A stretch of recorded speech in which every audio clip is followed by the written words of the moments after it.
সেটি ছিল এক সোনালী যুগের অমলিন দাস্তান, যখন মানুষের হৃদয়ে দুনিয়ার জাকজমকের চেয়ে আখিরাতের পুঁজি সঞ্চয়ের তৃষ্ণা ছিল প্রবল। নীলনদের অববাহিকার মতো উর্বর এক জনপদে বাস করতেন হারুন নামের এক বিশিষ্ট সওদাগর। তার ব্যবসার কাফেলা দূর দূরান্তে যাতায়াত করলেও তার আসল ব্যবসা ছিল মহান রবের সাথে। হারুন কেবল একজন ধনাঢ্য বণিক ছিলেন না, বরং তিনি ছিলেন এমন এক মুসাফির যিনি নিজের ধন সম্পদের মাঝেই জান্নাতের সুবাস খুঁজতেন। তার জীবনের মূলমন্ত্র ছিল ইখলাস বা নিষ্ঠা। তিনি বিশ্বাস করতেন একটি নেক আমল যদি লোকচক্ষুর অন্তরালে করা যায়, তবেই তা আরশের মালিকের দরবারে কবুলিয়তের মর্যাদা পায়। তাই তিনি যখন দান করতেন, তার ডান হাত যা ব্যয় করত, বাম হাতও তার খবর পেত না। রাতের শেষ প্রহরে যখন শহর নিস্তব্ধতায় নিমগ্ন হতো, হারুন নিজের মুখমণ্ডল চাদরে ঢেকে বেরিয়ে পড়তেন, অসহায়ের দুয়ারে খাবারের ঝুলি আর দিনারের তোড়া পৌঁছে দিতে। এই নিঃস্বার্থ সেবাই ছিল তার জীবনের পরম প্রশান্তি। পুরাতন আমলের কথা, যখন বাগদাদ শহরে হারুন নামে এক অত্যন্ত বড় এবং দয়ালু বণিক বাস করত। হারুন তার ব্যবসার চেয়েও বেশি গরিবদের গোপনে সাহায্য করার মধ্যে শান্তি অনুভব করত। তার সবসময় এটাই বিশ্বাস ছিল যে প্রতিটি নেক আমল বা ভালো কাজ শুধুমাত্র আল্লাহর জন্যই হওয়া উচিত, কোনো রকম লোকদেখানো বা দুনিয়ার নিছক প্রশংসা আর নামডাক হাসিল করার জন্য নয়। হারুনের একটি বিশেষ নীতি ছিল যা তাকে সবার থেকে আলাদা করে রাখত। সে প্রতিদিন রাতের অন্ধকারে নিজের চাদরমণি দিয়ে বের হতো এবং অভাবী মানুষের দরজায় খাবার ও মুদ্রা রেখে আসত। সে চাইত না যে গ্রহণকারী ব্যক্তি দাতার পরিচয় জেনে লজ্জাবোধ করুক। তার হৃদয়ে শুধু একটি কথাই সর্বদা ঘুরপাক খেত: নেকি করো আর দরিয়ায় ঢালো, অর্থাৎ ভালো কাজ করো এবং তারপর তা চিরতরে ভুলে যাও। একদিন হারুন বাগদাদের কোলাহলপূর্ণ বাজারের মধ্য দিয়ে পথ চলছিল। তখন সে দেখল যে দজলা নদীর তীরে এক বৃদ্ধ লোক বসে অঝরে কাঁদছিল। তার পরিধেয় বস্ত্র জীর্ণ ও ছেঁড়া ছিল এবং চেহারায় গভীর বিষণ্ণতার ছাপ ছিল। হারুন নিজের নির্ধারিত পথ পরিবর্তন না করে বরং অতি সন্তর্পণে তার নিকটবর্তী হল। সে প্রত্যক্ষ করল যে ওই বৃদ্ধ আপন তাকদীরকে দোষ দিয়ে বিলাপ করছে, কারণ তার পরিবার চালানোর জন্য একটি দিরহামও সম্বল ছিল না। হারুন তার পকেট থেকে কয়েকটি স্বর্ণমুদ্রা বের করল এবং একটি ছোট রেশমি থলিতে যতন করে বেঁধে নিল। যখন এই বৃদ্ধ লোকটি আসরের নামাজের অজুর জন্য উঠে দাঁড়াল, হারুন অত্যন্ত নৈপুণ্যের সাথে সেই স্বর্ণমুদ্রার থলিটি বৃদ্ধের পুরনো ঝুলির মধ্যে সন্তর্পণে রেখে দিল। সে একবারও পিছু ফিরে তাকাল না এবং অত্যন্ত দ্রুততার সাথে সেখান থেকে প্রস্থান করল। তার মনে ভয় ছিল যে পাছই বৃদ্ধ তাকে শনাক্ত করে না ফেলে এবং তাকে কৃতজ্ঞতা জানাতে না শুরু করে। নিজ গৃহে প্রত্যাবর্তন করার সময় হারুনের নুরানি চেহারায় এক অদ্ভুত প্রশান্তি ও তৃপ্তি খেলা করছিল। সে নিজের নফসের সাথে কথা বলতে গিয়ে বলল যে আজকের এই আমলটিও শুধুমাত্র আমার মহান রবের সন্তুষ্টির জন্য, এবং এর কোনো প্রতিদান আমি নশ্বর কোনো মানুষের নিকট হতে প্রত্যাশা করি না। সে মনে প্রাণে জানত যে প্রকৃত নেকি বা পুণ্যকর্ম সেটাই যার খবর নিজের অপর হাতের কাছেও পৌঁছায় না। হারুনের নিকট এটি শুধুমাত্র একটি কাজ ছিল না, বরং তার জীবনের পরম উদ্দেশ্য ও লক্ষ্য হয়ে দাঁড়িয়েছিল। কিন্তু মানুষের জীবনের সময় সবসময় সমান্তরাল হয় না এবং মহান আল্লাহ তাআলা পরীক্ষার মাধ্যমে মুমিনদের ঈমান যাচাই করে থাকেন।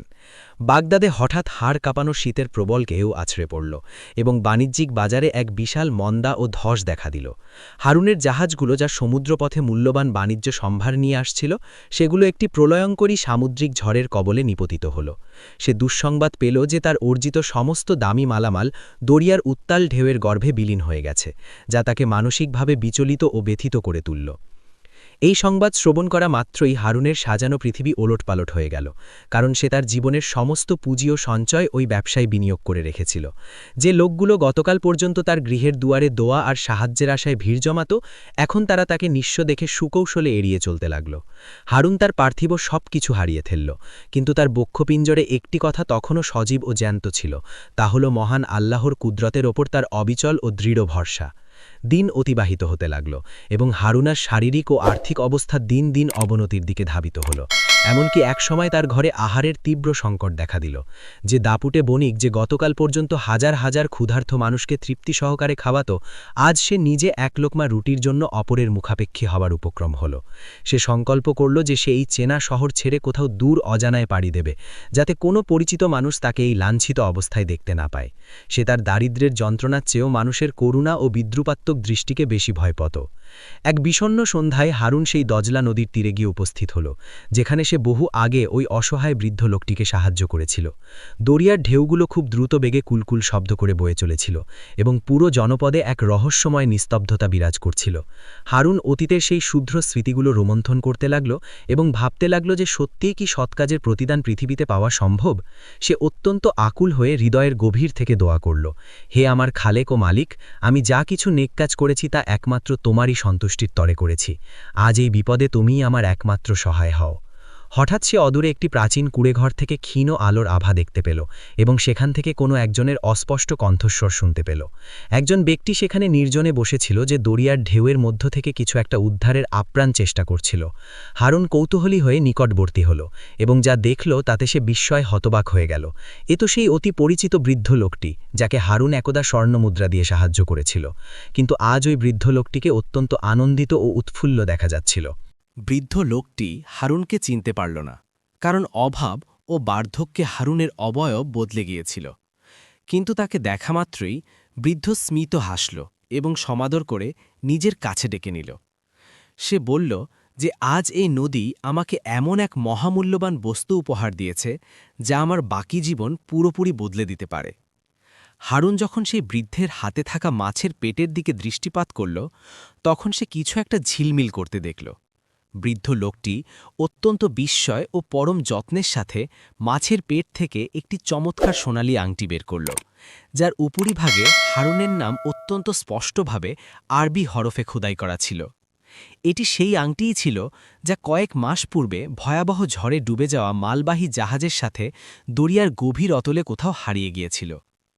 হারুনের দু চোখ বেয়ে অশ্রু ঝরতে লাগল, কারণ এটি ছিল তার অত্যন্ত দামি পারিবারিক উত্তরাধিকার, যা তার হৃদয়ের খুব কাছের বস্তু ছিল। বৃদ্ধ লোকটি যখন হারুনের চোখে অশ্রুবিন্দু প্রত্যক্ষ করল, তখন সে থমকে গেল এবং অত্যন্ত বিনয়ের সাথে জানতে চাইল যে সে কি কোনোভাবে এই আংটিটিকে চিনতে পারছে। হারুন নিজের আবেগ ও অশ্রুকে অতি কষ্টে সংবরণ করল এবং সত্য লুকিয়ে রেখে বলল যে এটি নিশ্চয়ই কোনো সম্ভ্রান্ত রাজপরিবার বা উচ্চবংশীয় কারো সম্পদ হবে।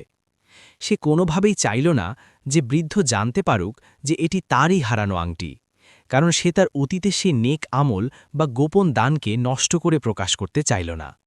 ওই বৃদ্ধ লোকটি অত্যন্ত স্নেহের সাথে হারুনের হাত ধরন করল এবং তাকে নিজের অতি ক্ষুদ্র কুঁড়েঘরের ভেতরে আমন্ত্রণ জানাল। সে বলল যে আজ দরিয়া তাকে অপ্রত্যাশিত এক মহান উপহার দান করেছে এবং সে এর অর্ধেক অংশ নিজের মেহমানের সাথে ভাগ করে নিতে চায়। হারুন ওই অভাবী বৃদ্ধের অভাবনীয় উদারতা দেখে বাকরুদ্ধ হয়ে গেল, যে নিজে নিঃস্ব হওয়া সত্ত্বেও অপরের সাথে প্রাচুর্য বিলিয়ে দেওয়ার মতো হিম্মত রাখে। বৃদ্ধ লোকটি নিশীত রাতের সেই নিস্তব্ধ প্রহরে নিজের জীবনের অলৌকিক কাহিনী বয়ান করতে শুরু করল, যে কিভাবে এক অজ্ঞাত রহস্যময় ব্যক্তি তার ঝুলিতে স্বর্ণমুদ্রা অর্পণ করেছিল। সে জানাল যে ওই বারাকাহপূর্ণ মুদ্রাগুলোর সাহায্যেই সেই মাছ ধরার জালটি ক্রয় করেছে এবং নিজের সম্মানজনক জীবিকা শুরু করেছে। হারুন নিভৃতে বসে সব শুনতে থাকল এবং তার অন্তরে এই মহতী উপলব্ধি জাগল যে মহান আল্লাহ তার সেই গোপন নেকিকে কবুল করে নিয়েছেন।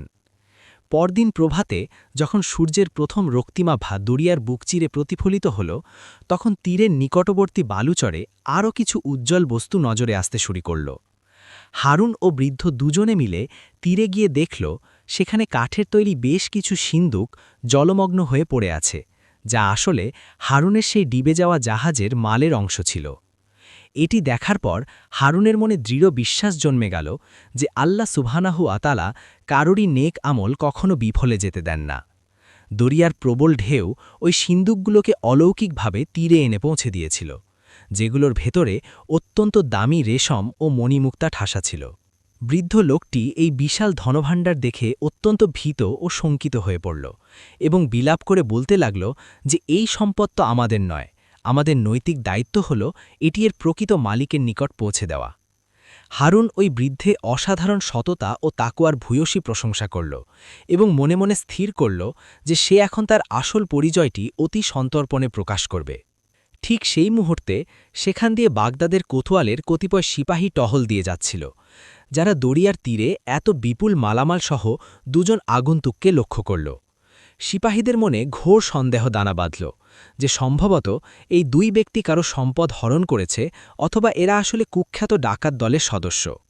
তারা কালক্ষেপণ না করে হারুন এবং ওই বৃদ্ধ লোকটিকে শিকলবন্দী করে নিজেদের হেফাজতে নিল এবং সমস্ত মালামাল বাজেয়াপ্ত করে নিল।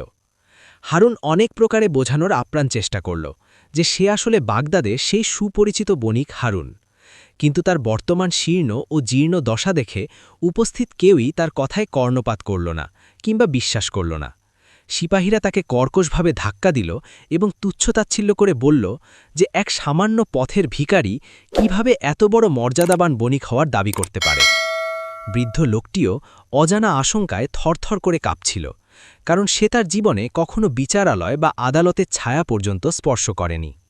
তাদের দুজনকে লোহার শিকলে বেঁধে বাগদাদের জনাকীর্ণ বাজারের মধ্য দিয়ে অপমানজনকভাবে নিয়ে যাওয়া হলো, যেখানে গতকাল পর্যন্ত হাজারো মানুষ হারুনকে দেখার সাথে সাথে সম্মান প্রদর্শন করছিল। আজ সেই মানুষগুলোই তাকে চোর সাব্যস্ত করে পাথর নিক্ষেপ করছিল এবং অকথ্য ভাষায় গালিগালাজ করছিল। হারুন পরম ধৈর্যের সাথে এই লাঞ্ছনা সহ্য করে নিল এবং মনে মনে ভাবল যে এটিও হয়তো তার রবের পক্ষ থেকে ধৈর্যের এক চূড়ান্ত পরীক্ষা হতে পারে। যখন তাদের প্রধান কাজীর এজলাসে হাজির করা হলো, তখন সেখানকার পরিবেশ ছিল অত্যন্ত গাম্ভীর্যপূর্ণ ও থমথমে। কাজী বজ্রকণ্ঠে জিজ্ঞাসা করলেন যে তোমাদের মতো নিঃস্ব লোকের কাছে এই রাজকীয় সিলমোহরযুক্ত আংটি আর সিন্দুকগুলো কোত্থেকে আসল? হারুন নতশিরে দাঁড়িয়ে থাকল এবং পুরো সময় নীরবতা পালন করল, কারণ সে তার জীবনের সেই গোপন দান ও নেকির রহস্য এই বিপদেও প্রকাশ করতে রাজি ছিল না। বৃদ্ধ লোকটি তখন সাহস সঞ্চার করে মুখ খুলল এবং সমস্ত সত্য ঘটনা আনুপূর্বিক বয়ান করল যে কিভাবে সে এসব দরিয়ার তীরে কুড়িয়ে পেয়েছে। কাজী তার এই বয়ানকে ডাহা মিথ্যা বলে প্রত্যাখ্যান করলেন এবং বললেন যে যথাযথ প্রমাণ ব্যতি রেখে এই কাল্পনিক কাহিনী বিশ্বাস করা যুক্তিসঙ্গত নয়। হারুনের এখন মনে হল যে তার দীর্ঘ পরীক্ষার অবসান হতে চলেছে এবং সত্যের বিজয় অতি আসন্ন। কাজী নির্দেশ জারি করলেন, যদি সূর্যাস্তের পূর্বে কোনো গ্রহণযোগ্য সাক্ষী উপস্থিত না হয় তাহলে এই দুই ব্যক্তিকে চোরির অপরাধে কঠোর শাস্তি প্রদান করা হবে। হারুনের জীবনের জন্য এই মুহূর্তটি ছিল অত্যন্ত সংকটময়, কারণ তার কোনো পুরনো সুহৃদ বা বন্ধু তাকে এই অবস্থায় চেনার জন্য উপস্থিত ছিল না। সে বারবার তার হৃদয়ে এই জিকির করছিল যে আমি যা করেছি, হে আল্লাহ, একমাত্র তোমার জন্যই করেছি। আজ তুমি আমার মান ইজ্জত রক্ষা করো। হঠাৎ আদালতের প্রবেশদ্বারে এক প্রৌঢ় দরোয়ান হন্তদন্ত হয়ে হাজির হল, যে একসময় হারুনের আলিশান প্রাসাদে বহু বছর খিদমত করেছিল। সে অত্যন্ত নিবিড়ভাবে হারুনের ফ্যাকাশে চেহারার দিকে তাকাল এবং সমস্বরে চিৎকার করে বলল যে এ কোনো তস্কর বা চোর নয়, বরং এ হল বাগদাদের দানবীর সদাগর হারুন। মুহূর্তের মধ্যে পুরো আদালতে তুমুল শোরগোল পড়ে গেল এবং উপস্থিত জনতা বিস্ময়ে বিমূঢ় হয়ে একে অপরের মুখের দিকে তাকাতে লাগল।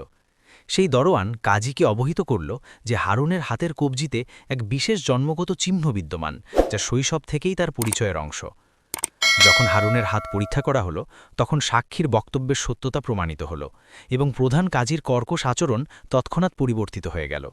কাজী হারুনের নিকট করজোড়ে ক্ষমা প্রার্থনা করলেন এবং তাকে পূর্ণ মর্যাদার সাথে উচ্চাসনে বসিয়ে তার জীবনের সমস্ত ঘটনা জানতে চাইলেন। হারুন তখন তার জীবনের সেই করুণ দাস্তান শোনাল, যে কিভাবে তার বাণিজ্যিক জাহাজ ডুবে গিয়েছিল এবং সে কেন নিঃস্ব হয়ে শহর ত্যাগ করেছিল। সে স্পষ্টভাবে জানাল যে এই বৃদ্ধ লোকটি তার বিশ্বস্ত সাথী এবং এই আংটিটি দরিয়া থেকে এই উদ্ধার করেছে। কিন্তু হারুন তখনও অত্যন্ত কৌশলে সেই গোপন সাদাকার কথা এড়িয়ে গেল, যা সে বহু আগে ওই বৃদ্ধকে দান করেছিল।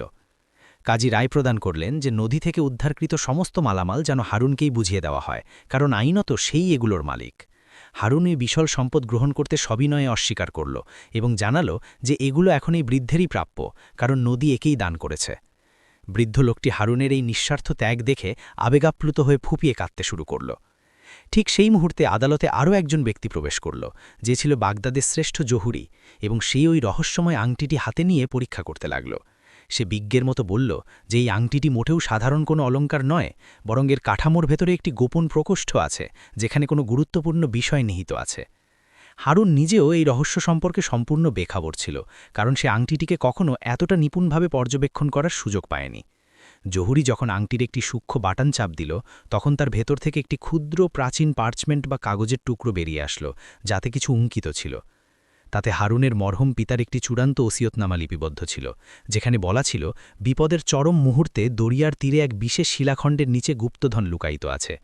হারুনের স্মৃতিপটে ভেসে উঠল যে তার বাবা ইন্তেকালের পূর্বে তাকে একটি অস্পষ্ট রহস্যের ইঙ্গিত দিয়েছিলেন, যা সে তখন অনুধাবন করতে পারেনি। পুরো আদালতের মানুষ এই মোজেজা দেখে বিমোহিত হয়ে গেল যে কিভাবে একটি ক্ষুদ্র নেকি হারুনকে তার পিতার সঞ্চিত গুপ্তধনের দ্বারপ্রান্তে পৌঁছে দিল। হারুন কাজীর নিকট বিনীত আর্জি জানাল যে তাকে ওই সুনির্দিষ্ট স্থানে যাওয়ার অনুমতি দেওয়া হোক, যাতে সে সত্যতা যাচাই করতে পারে। কাজী নিজের ব্যক্তিগত দেহরক্ষীদের হারুনের নিরাপত্তার স্বার্থে সাথে পাঠিয়ে দিলেন, যাতে কোনো প্রকার বিঘ্ন না ঘটে। যখন তারা সেই শিলাখণ্ডের নিকট পৌঁছল, তখন সেখানে মাটি খনন করতেই তারা বিস্ময়করভাবে স্বর্ণ ও রৌপ্যের অসংখ্য ইটের স্তূপ দেখতে পেল। হারুন সেজদায় লুটিয়ে পড়ে আল্লাহর শকর আদায় করল যে তিনি তাকে কেবল সচ্ছলতাই দেননি, বরং তার সামাজিক মর্যাদা ও ইজ্জত পুনরায় ফিরিয়ে দিয়েছেন। সে তখনই অন্তরে সংকল্প করল যে সেই বিপুল ঐশ্বর্যের সিংহভাগ এতিমখানা ও বিধবাদের কল্যাণে উৎসর্গ করে দেবে। ফিরতি পথে হারুন ওই বৃদ্ধ লোকটিকে পরম আদরে নিজের প্রাসাদে অমৃত্য বসবাসের আমন্ত্রণ জানাল এবং তাকে নিজের ব্যবসার প্রধান অংশীদার হিসাবে বরণ করে নিল। বৃদ্ধ লোকটি হতবাক হয়ে ভাবছিল যে এক অপরিচিত মানুষ তার প্রতি এত মহানুভবতা দেখাচ্ছে কেন, যেখানে সে তাকে চেনেও না। হারুন মৃদু হাসল এবং কেবল এটুকুই বলল যে আল্লাহর রাস্তায় করা সামান্য নেকিও কখনো বিফলে যায় না। বাগদাদের অলিগলিতে আবারও হারুনের দানশীলতা ও মহত্বের কাহিনী কিংবদন্তির মতো ছড়িয়ে পড়তে শুরু করল। কিন্তু হারুন এখন আগের চেয়েও অনেক বেশি নির্জনতা প্রিয়, বিনয়ী ও নীরব ইবাদতগুজারে পরিণত হয়ে গেল। সে গভীরভাবে উপলব্ধি করতে পারল যে মানুষের প্রকৃত পুঁজি তার পার্থিব মালসামান নয়, বরং তার সম্পাদিত নেক আমলসমূহ। হারুনের সুখ্যাতি পুনরায় বাগদাদের প্রতিটি প্রান্তে এক পবিত্র নূরের মতো প্রস্ফুটিত হতে লাগল। সে এখন আগের চেয়ে অনেক গুণ বেশি ঐশ্বর্যের মালিক হল ঠিকই, কিন্তু তার জীবনযাপনের সাদাসিধে ও ইবাদতপূর্ণ অভ্যাসে বিন্দুমাত্র বিচ্যুতি ঘটল না। সে সেই বৃদ্ধ জায়েদকে নিজের পারিবারিক সদস্যের মতো মর্যাদা দিল এবং দুজনে মিলে অভাবীদের দুঃখমোচনে আত্মনিয়োগ করল। হারুন তখনও তার চিরচেনা নীতি অর্থাৎ গোপনে দান করা থেকে বিরত হল না, বরং তা আরও বাড়িয়ে দিল। একদিন বাগদাদের আমির স্বয়ং হারুনকে তার রাজদরবারে তলব করলেন এক বিচারকার্যের জটিলতায় সাহায্য করার জন্য। আমিরের নিকট এক কুচক্রী ব্যক্তি দাবি করেছিল যে হারুন যে গুপ্তধন পেয়েছে তা আসলে তার পূর্বপুরুষদের প্রাপ্য সম্পদ। এই কুচক্রী লোকটির নাম ছিল কাসিম, যে ছিল অত্যন্ত লোভী, ঈর্ষাপরায়ণ এবং মকরফন্দিতে ওস্তাদ এক ব্যক্তি। সে হারুনের এই আকস্মিক উত্থান সহ্য করতে পারছিল না এবং তার সম্মানহানি করতে মরিয়া হয়ে উঠেছিল। কাসিম আদালতে অত্যন্ত ধূর্ততার সাথে কিছু জাল দলিল পেশ করল এবং দাবি তুলল যে হারুনের পিতা তার দাদুর জমি ধোঁকা দিয়ে দখল করেছিলেন। হারুন এই মিথ্যা অপবাদ শুনে অত্যন্ত ব্যথিত ও মর্মাহত হল, কারণ তার পিতা ছিলেন একজন পরহেজগার ও ন্যায়নিষ্ঠ মানুষ। সে কাজীর উদ্দেশ্যে বিনীতভাবে বলল যে বর্তমানে তার কাছে কোনো দালিলিক প্রমাণ নেই বটে, তবে আরশের মালিকের ফয়সালার ওপর তার অগাধ আস্থা আছে। কাসিমের সুনিপুণ চালবাজির কারণে আদালতের জনমত হারুনের বিপক্ষে চলে যেতে শুরু করল এবং বিচারকও দ্বিধায় পড়ে গেলেন। এমনকি কিছু স্বার্থন্বেষী মানুষ যারা হারুনকে হিংসা করত, তারাও এখন প্রকাশ্যেই কাসিমকে সমর্থন দিতে কুণ্ঠাবোধ করল না। হারুনের পুনরায় আশঙ্কা হল যে হয়তো তাকে আবার সেই দারিদ্র্যের কষাঘাতে জর্জরিত হতে হবে এবং পথে বসতে হবে। কিন্তু তার জাগতিক সম্পদ হারানোর বিন্দুমাত্র আক্ষেপ ছিল না। তার যাতনা ছিল কেবল তার মরহুম পিতার ওপর আরোপিত এই কলঙ্কজনক অপবাদ নিয়ে। ঠিক সেই সংকটময় মুহূর্তে জায়েদ হারুনের সেই উদ্ধারকৃত সিন্দুক থেকে একটি গোপন নথিপত্র খুঁজে পেল, যা এতদিন সকলের অলক্ষ্যে ছিল। সেই নথির ভেতরে কিছু অতি প্রাচীন রসিদ এবং কতিপয় হস্তাক্ষরে লেখা চিঠি ছিল, যা জায়েদ দ্রুত হারুনকে এনে দিল। হারুন তখন আল্লাহর ওপর ভরসা করে সেই চিঠিগুলো না পড়েই আদালতের সামনে পেশ করার সিদ্ধান্ত নিল। কাসিম তখন বিজয়ের হাসি হাসছিল এবং দাবি করছিল যে হারুনের সমস্ত স্থাবর ও অস্থাবর সম্পত্তি যেন এখনই ক্রোক করা হয়। কাজী যখন চূড়ান্ত রায় ঘোষণার জন্য প্রস্তুত হচ্ছিলেন, ঠিক তখনই বৃদ্ধ জায়েদ আদালতের মধ্যমণি হয়ে দাঁড়িয়ে গেলেন। জায়েদ অত্যন্ত উচ্চস্বরে ঘোষণা করলেন যে কাসিম হল এক চরম মিথ্যাচারী এবং তার এই সমস্ত দাবি সম্পূর্ণ ভিত্তিহীন ও বানোয়াট। সে ওই প্রাচীন চিঠিগুলো কাজীর হাতে তুলে দিল, যেখানে পরিষ্কারভাবে লেনদেনের হিসাব লিপিবদ্ধ করা ছিল। কাজী যখন চিঠিগুলো পাঠ করলেন, তখন তার চেহারা বিস্ময়ে বিমর্ষ হয়ে গেল, কারণ সেখানে লেখা ছিল কাসিমের দাদুই আসলে হারুনের বাবার নিকট ঋণী ছিলেন। চিঠিগুলো পড়ে কাজী আরও জানতে পারলেন যে কাসিমের বংশধররা হারুনের বংশের নিকট বহু বছরের ঋণগ্রস্ত এবং তারা কখনও তা শোধ করেনি। তবে সবচেয়ে চমকপ্রদ তথ্যটি ছিল এই যে হারুনের পিতা সেই বিশাল অঙ্কের ঋণ কেবল আল্লাহর সন্তুষ্টির জন্য মাফ করে দিয়েছিলেন। তিনি সেই মহানুভবতার কথা কারও নিকট প্রকাশ করেননি, যাতে কাসিমের পরিবারের সামাজিক মর্যাদা ক্ষুণ্ণ না হয়। এটিই ছিল সেই শ্রেষ্ঠ নেকির উদাহরণ, যা হারুনের পিতা কয়েক দশক পূর্বে লোকচক্ষুর অন্তরালে সম্পাদন করেছিলেন। কাজী তৎক্ষণাৎ তৎক্ষণাৎ কাসিমকে প্রতারণার দায় বন্দী করার এবং তাকে উপযুক্ত জরিমানা করার কঠোর নির্দেশ জারি করলেন। বাগদাদের মানুষের নিকট হারুনের ইজ্জত ও সম্মান এখন হিমালয় সদৃশ উচ্চতায় পৌঁছে গেল। কিন্তু কাহিনীর সর্বশ্রেষ্ঠ এবং অভাবনীয় মোড়টি তখনও পর্দার অন্তরালে লুক্কায়িত ছিল। জায়েদ তখন হারুনের কানের কাছে মুখ নিয়ে এমন এক কথা বলল যা শুনে হারুন বিস্ময় স্তব্ধ হয়ে গেল। জায়েদ হারুনকে ফিসফিস করে জানালো যে সে আসলে ওই চিঠিগুলোর প্রতিটি শব্দের সত্যতা সম্পর্কে আগে থেকেই অবগত ছিল। জায়েদ প্রকাশ করল যে কাসিমের সেই দাদুই ছিল জায়েদের আপন বড় ভাই, যাকে সে বহু বছর আগে হারিয়ে